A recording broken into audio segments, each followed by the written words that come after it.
Chers frères et sœurs en Christ, bienvenue dans la parole de Dieu. Que le Saint-Esprit de Dieu nous couvre pendant que nous méditions sur sa parole. Amen. Beaucoup de gens peuvent dire telle communauté est spirituelle, mais telle ne l'est pas. Cela ne signifie pas que les structures sont spirituelles, mais leurs membres le sont ou pas. Avant de vous parler du Saint-Esprit que nous avons besoin, rappelons-nous que sans ce Saint-Esprit, le chrétien devient la bonne proie de Satan. Il est aussi important d'être conscient que l'urgence d'être rempli du Saint-Esprit est imposée aux responsables spirituels plus qu'aux fidèles, et l'exemple de notre Seigneur est largement suffisant. Parce que quand il y a un manque du Saint-Esprit parmi les responsables, cela fait endosser toutes les défaites possibles dans toutes les activités de l'Église du Seigneur. Au premier responsable, les disciples du Seigneur, j'ai pu remarquer 3 choses. Eux-mêmes étaient un témoignage suffisant. Ce que la présence du Saint-Esprit a fait dans leur vie, à nos jours, nous témoignent par leurs actes de la présence de notre Seigneur du côté d'eux. Pour cela, leurs actes nous parlent plus que toute autre chose. Ce qui se voit très rarement parmi les serviteurs de nos jours. Nous remarquons deuxièmement comment avec le Saint-Esprit, cette puissance a transformé les persécutions qu'ils ont endurées en bénédiction de toute l'humanité. Frères et sœurs, c'est en évitant les persécutions et les souffrances que nous trahissons à notre mission sans épargner notre salut. Troisième chose, nous remarquons que la présence du Saint-Esprit avec eux a été une puissance suffisante pour résoudre les conflits dans l'Église primitive. Posons-nous cette question. Pourquoi de nos jours, nous ne sommes plus capables de résoudre les conflits dans les églises dont nous sommes responsables? Parce que d'une part, nous les gérons comme s'ils nous appartiennent et le Saint-Esprit ne se mettra pas en conflit avec nous. Ce bon livre des Actes des Apôtres qui est devant vous nous raconte l'histoire de la puissance de Dieu à travers ses disciples. Vous lirez Luc chapitre 24, versets 44 à 53, et Actes des Apôtres chapitre 1er, du 1er verset à 11. Quand il y a l'absence du Saint-Esprit dans l'Église, la première chose qui est en jeu, c'est la vérité. Au temps des apôtres, le Sanhédrin a attaqué la vérité, comme nous le voyons dans l'Acte des Apôtres chapitre 5, versets 17 à 28. Mais, heureusement, les apôtres étaient dans la bonne position pour défendre le christianisme. Le livre en est témoin. Le christianisme est bâti sur la vérité qui est Christ lui-même. Sans la vérité, nous sommes sans Christ, et cela signifie que nous serions encore esclaves, même si nos langues ne cesseraient pas de prononcer de belles paroles.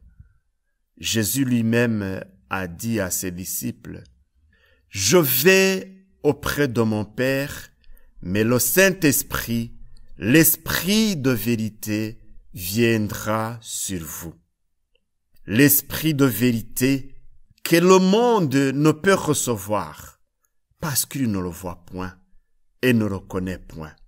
Mais vous reconnaissez, c'est au présent, car il demeure avec vous, c'est au présent, et il demeurera en vous.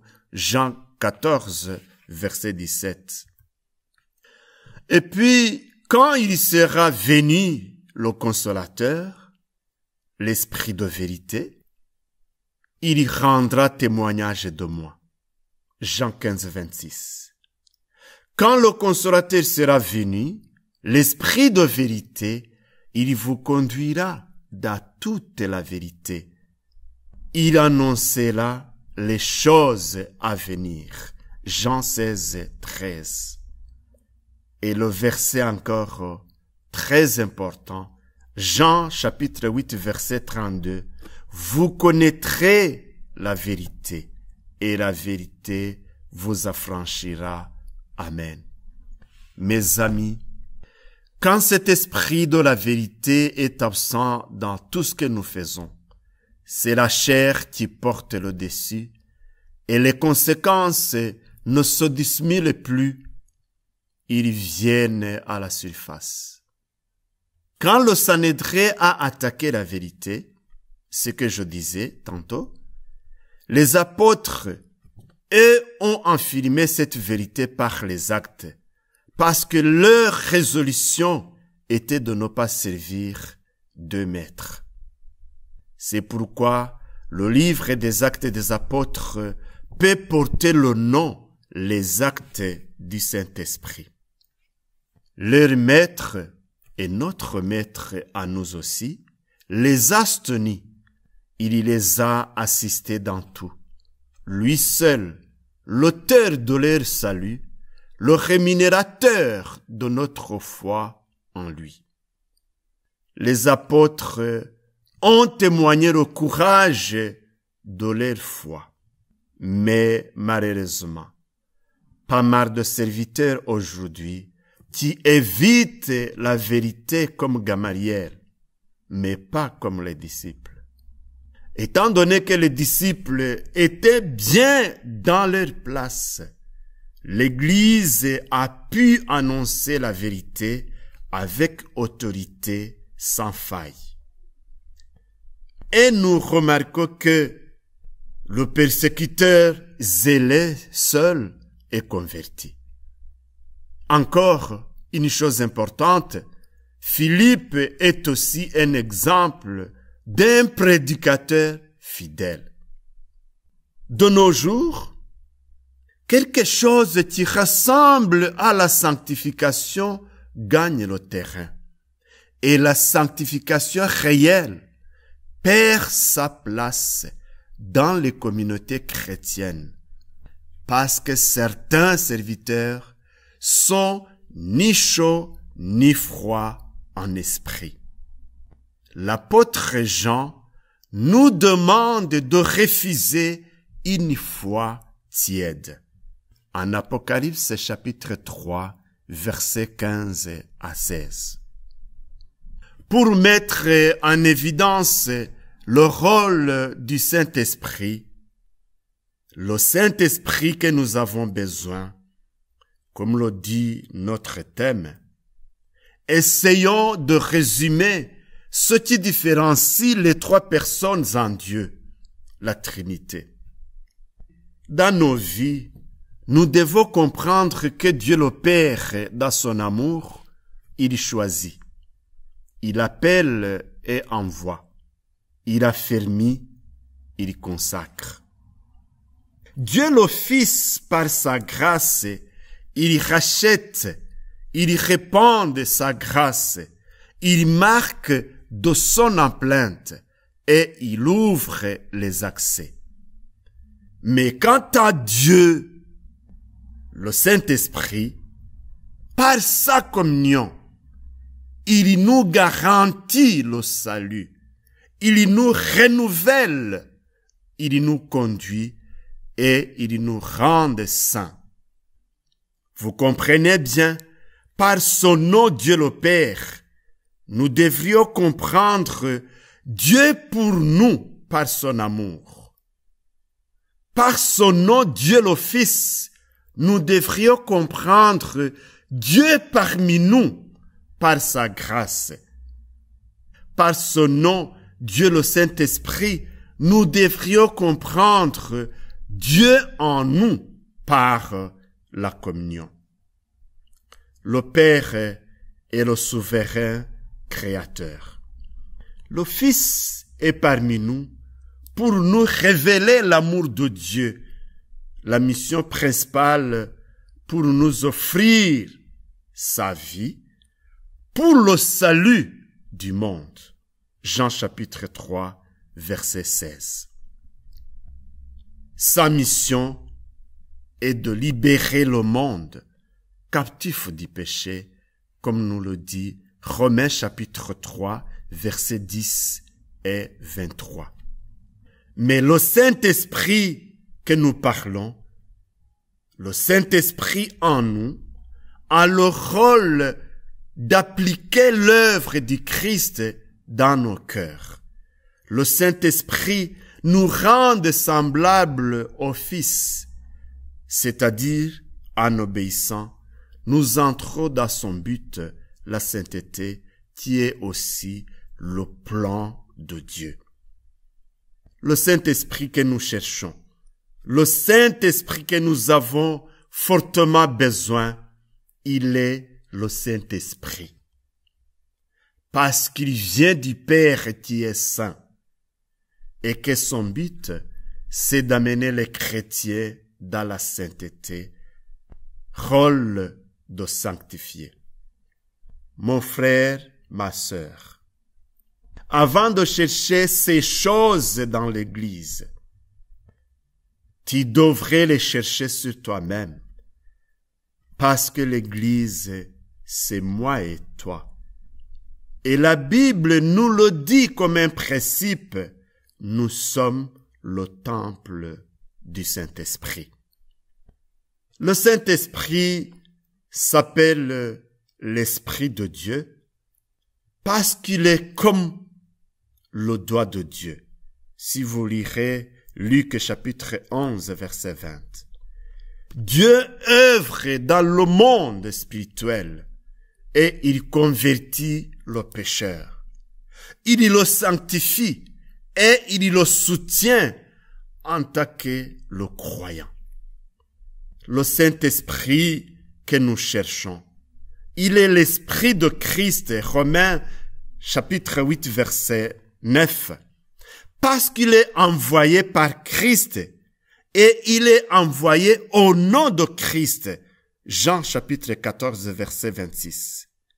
Le Saint-Esprit est appelé l'Esprit de Christ parce que sa mission spéciale est de glorifier Christ, comme nous le lisons en Jean chapitre 16, verset 14. Pourquoi le glorifier? Parce que c'est lui qui a vécu. C'est celui qui est mort. C'est celui qui est ressuscité et monté au ciel. Le Saint-Esprit rend réel dans les croyants ce que Christ a fait pour eux. Le Christ glorifié est présent dans l'Église et dans les croyants par le Saint-Esprit.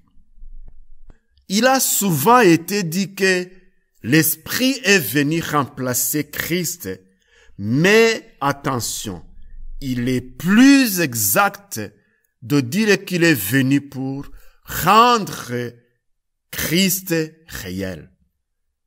Le Saint-Esprit n'est pas venu pour remplacer Christ, mais il est venu pour rendre Christ réel dans la vie d'un croyant sauvé. Le Saint-Esprit rend possible et réel l'omniprésence de Christ dans le croyant. C'est pour cette raison que, grâce au Saint-Esprit, la vie de Christ devient notre vie en Christ. Que Dieu nous aide. sachant que si le Saint-Esprit n'était pas venu ou présent, le christianisme serait totalement oublié dans le monde entier. Le Saint-Esprit est appelé le Consolateur. Nous nous rappelons très bien le dernier repas des disciples avec le Maître. Leur cœur était attristé à la pensée de son départ. Ils étaient oppressés par un sentiment de faiblesse et d'abandon. Ils se posaient des questions. Qui nous aidera quand il sera parti? Qui nous enseignera? Qui nous guidera? Qui se tiendra à nos côtés quand nous prêcherons et quand nous enseignerons? Comment pourrons-nous faire face à un monde hostile? Qui nous protégera des Romains et des incirconcis de cœur? Dans leur cœur, ils étaient tellement tourmentés. Et Jésus calma ces frayeurs cachées dans leur cœur avec la promesse. Je prierai le Père et il vous donnera un autre consolateur, afin qu'il demeure éternellement avec vous. L'esprit de vérité que le monde ne peut recevoir, parce qu'il ne le voit point et ne le connaît point. Mais vous le connaissez, car il demeure avec vous et il sera en vous. Je ne vous laisserai pas orphelin, je viendrai à vous. Jean chapitre 14, 16 à 18. Le mot consolateur, parakletos en grec, a le sens littéraire de quelqu'un qui est appelé à côté d'un autre dans le but de l'aider, pour particulièrement dans ce qui est du domaine légal et criminel. C'était la coutume dans les tribunaux d'autrefois pour les accusés de comparaître devant la cour accompagnés d'un ou plusieurs de leurs amis les plus influents, appelés en grec parakletes et en latin advocatus. Le Saint-Esprit se tient auprès de nous dans les épreuves, dans les difficultés, pendant les dangers, pour nous délivrer comme notre Seigneur Jésus avait entretenu avec ses disciples durant son ministère terrestre. Le Saint-Esprit rend possible et réel la présence continuelle de Christ dans son Église, l'Église qu'il a rachetée sur la croix de Golgotha. Tout en sachant que sans Christ, l'Esprit n'a rien à produire dans le cœur du croyant, parce que l'Esprit n'est pas mort pour nous. Rappelons-nous encore que notre Seigneur intercède en faveur de son Église et que le même ministère est fait par le Saint-Esprit en notre faveur, lui qui connaît bien prier. Sur la croix, Jésus-Christ nous a assuré les richesses de sa gloire. Nous lisons en Éphésiens chapitre 1 verset 7. En lui, nous avons la rédemption par son sang, la rémission des péchés, selon la richesse de sa grâce. Et sur le trône, Jésus-Christ nous assure les richesses de sa gloire, en fait qu'il nous donne, selon la richesse de sa gloire, d'être puissamment fortifié par son esprit dans l'homme intérieur, en sorte que Christ habite dans vos cœurs par la foi, en fait qu'étant enraciné et fondé dans l'amour. Éphésiens chapitre 3, versets 16 à 17. L'Esprit est appelé saint parce qu'il appartient à celui qui est saint, le Père, et parce que son œuvre principale est la sanctification. Nous avons besoin d'un sauveur pour des raisons, je vous le rappelle. Premièrement, pour qu'il fasse quelque chose pour nous. Nous avons besoin d'un sauveur pour qu'il fasse quelque chose pour nous. Deuxièmement, pour qu'il fasse quelque chose en nous. Jésus a fait la première de ces deux choses en mourant pour nous. Le Saint-Esprit est venu en fait de réorganiser la nature de l'homme et pour s'opposer lui-même à toutes ces mauvaises tendances. Le Saint-Esprit, il est le Saint-Esprit de la promesse, parce que sa grâce et sa puissance représentent une des bénédictions les plus remarquables promises dans l'Ancien Testament, comme nous le lisons en Ézéchiel chapitre 36 verset 27 ou en Joël chapitre 2 verset 28. Jésus a dit, « Voici, j'enverrai sur vous ce que mon Père a promis. » Luc 24 verset 49, Galates 3 verset 14. Il est l'Esprit de vérité. Le Saint-Esprit est l'interprète de Jésus-Christ. Il ouvre les esprits des hommes pour qu'ils découvrent un sens plus profond dans la vie de Christ et dans ses paroles. C'est pourquoi c'est par la révélation que nous comprenons les choses spirituelles. Il est l'esprit de grâce, Hébreux chapitre 10 verset 29 ou Zacharie chapitre 12 verset 10. Le Saint-Esprit donne à l'homme la grâce de se repentir. Par sa grâce, il nous communique la force nécessaire pour nous sanctifier. Par sa grâce, il nous communique la persévérance et le service. Il est l'esprit de vie, Romains chapitre 8 verset 2, Apocalypse chapitre 11 verset 11. C'est le Saint-Esprit qui nous communique la vie spirituelle. Il est l'esprit d'adoption, Romains chapitre 8 verset 15.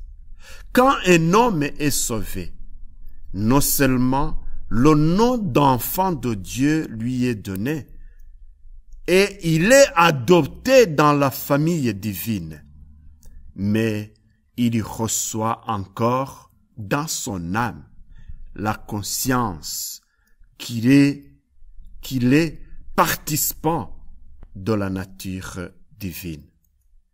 C'est pourquoi nous témoignons par l'esprit d'adoption qui est en nous que nous sommes des enfants de Dieu.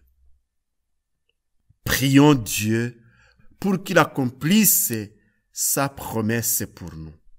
Cherchons le Saint-Esprit. Il nous régénérera. Il nous enseignera la justice.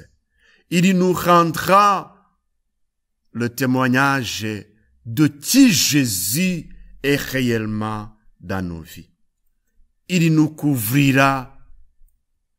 Il nous convaincra de nos péchés pour que nous nous repentions. Il nous conduira dans la vérité.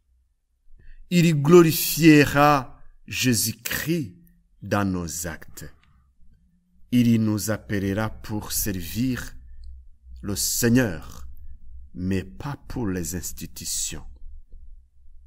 Il va parler à notre place parce que nous ne savons pas bien parler. Il nous dirigera dans le service de notre Seigneur. Il intercédera en notre faveur. Il sondera nos cœurs pour nous révéler qui nous sommes devant Dieu, et il opérera des miracles. Je ne pourrai pas terminer la liste. Réjouissons-nous de notre fête de la Pentecôte. La fête des prémices des Juifs, une fête de joie divine dans nos cœurs. Car la loi de Dieu n'est plus sur les tables de pierre, mais dans nos cœurs. Réjouissons-nous de notre fête, car Dieu a accompli la parole qu'il a adressée à son peuple à travers de la bouche de Jérémie. Jérémie chapitre 31 verset 33. Mais voici l'alliance que je ferai avec la maison d'Israël. Après ces jours-là, dit l'Éternel, je mettrai ma loi au-dedans d'eux.